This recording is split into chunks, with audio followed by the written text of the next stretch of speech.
Hello, welcome once again to Lehto's Law. Today we're talking about limo accidents. Somehow bad limo drivers and the things they do with their limos end up in the news from time to time, and I'm always surprised.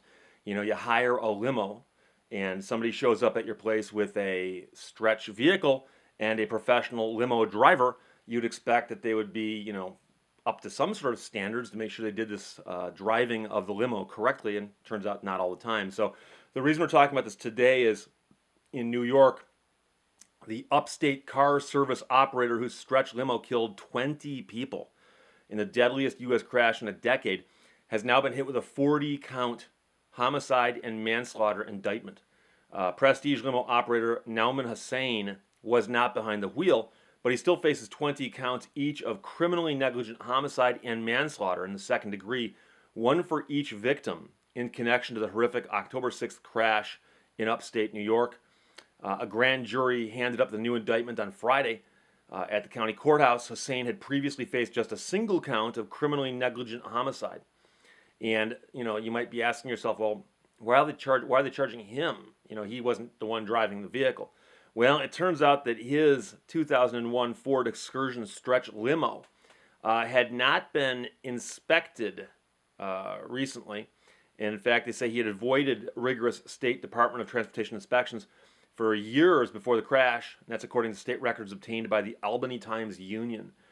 In October, that stretch limo went through a stop sign at a T intersection in the rural upstate town last fall, and it crashed into a country store, killing the driver, 17 passengers, and 2 other people. 20 people killed in one vehicle accident. District Attorney Susan Mallory said, "We have worked extremely hard for the last 6 months." And that's as she's speaking to reporters after Friday's grand jury action. A team of 3 grief counselors were calling the families of the victims Friday afternoon to inform them of the indictment. My confidence in my client's innocence has never been stronger, Hussain's lawyer said to the Post when asked for a comment. He said, "Our own investigation in the past 6 months has shown a number of things that we can use to our advantage so that my client walks out of court a free man." He didn't clarify what those findings were. And that, of course, raises the second question. If you're thinking like an attorney and someone asks you for your opinion on this case, and you've just been told your client's facing 20 counts each, or a total of 40 counts, and the words homicide and manslaughter are involved in there, I would have thought you'd just say, you know something, the indictments are new. We're still investigating this, and, we'll see what happens. But to suggest that there are a number of things that we can use to our advantage sounds like bad lawyer talk. And, so we'll see what happens. But if there winds up being a trial, I'm sure it will be all over the news as well. Now, I would be remiss if I didn't mention the big limo story from Michigan. And I've mentioned before that, I'm from the Detroit area. And I've also worn a Red Wings shirt on this podcast before. And now that I think about it, I realize I should have worn one today, but I didn't. But there was a horrific crash in 1997 involving a limousine, a bad driver, and some Detroit Red Wings hockey players and members of the hockey team itself. Not players, but like people who worked for the team. And so that was in June of 1997. And here's the thing. That story was all over the news for quite some time. And in fact, I remember driving down Woodward Avenue about a week or so after it happened one evening, and I'd forgotten that we were going to be going through the area where the crash had occurred. And it was right around dusk, and there were crowds of people all along one side of Woodward Avenue. And I'm like, something's going on over here. What is it? And I realized they're all facing the road, and across the street was the tree that this limo had hit, and had become a makeshift memorial, for the crash. So what I'm talking about here is a driver of a stretch limo involved in a crash in June of 1997. He spent 9 months in jail, but he caused some life-altering injuries to Detroit Red Wings champions who had just won the Stanley Cup in June of 1997.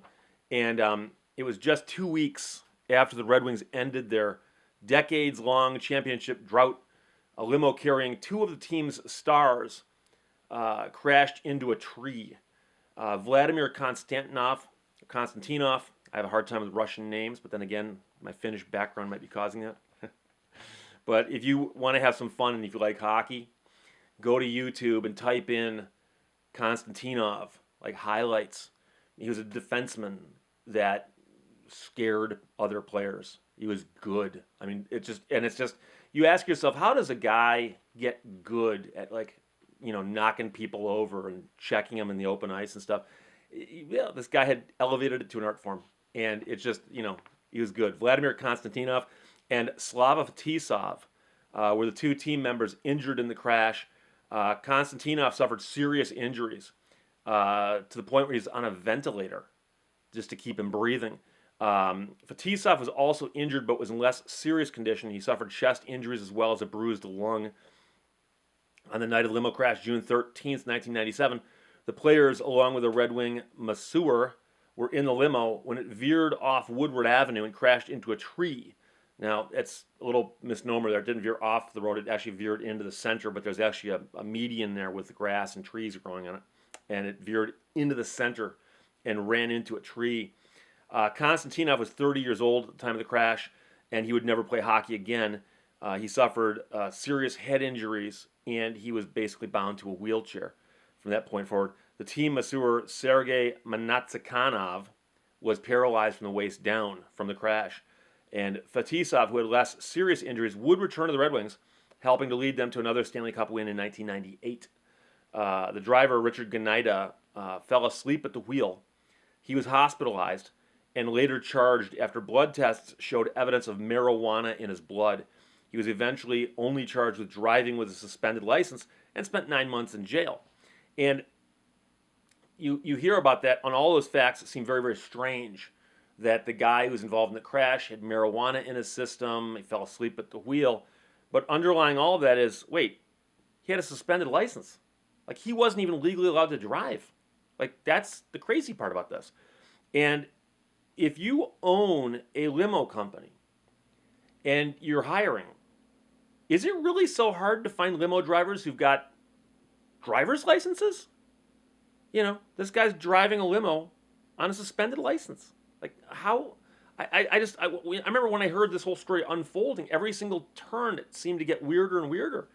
And, but the lack of the license was the thing that always really struck me. It's like, wow. It seems to me that if I had a fleet of vehicles and I was hiring people to drive them for me and I was paying them and I was paying for the insurance on all of these vehicles, which probably requires that they be driven by licensed drivers, for my own benefit, I would check to make sure these people have licenses. It doesn't seem like that's that complicated of a brain teaser.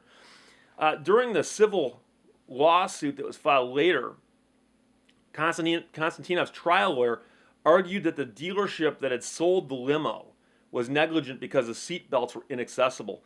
But the jury ruled against that and found that the dealership was not liable. The question, of course, is, does anybody really wear a seatbelt in a limo in the back? And so, whether the seatbelts were accessible or not probably wasn't an issue. Konstantinov did receive a share of a $2 million judgment from the limo owner's insurance carrier, which under Michigan no-fault law is also paying for his medical, rehab, and residential care expenses. And those will probably continue for a long time, and he'll get them paid for a long time. After the Red Wings won the 1998 Stanley Cup, the team celebrated with Konstantinov, who was on the ice celebrating the team, but he was sitting in a wheelchair. And so it was a very, very bittersweet, occasion when they won the Stanley Cup after. And, there was some speculation for a while that Konstantinov might die. And so the fact that he was alive was obviously a big, big step. But the fact that he's out there in a wheelchair and everyone's looking at him going, it's such a sad story. And you wonder about the fact that there is an unlicensed driver driving the limo that's carting these guys around. So that was the Red Wings limo accident. It happened in 1997. I know it's a long time ago. But people in Detroit, when you say, literally, if you say the word limo, that's the first thing they think of, is the limo accident with the Red Wings. But again, the limo operator in New York formally indicted for 20 counts, each criminally negligent homicide, and manslaughter in the second degree. And that one, I suspect, will be in the news more. I will update you as updates progress. Questions or comments, put them below. Otherwise, talk to you later. Bye-bye.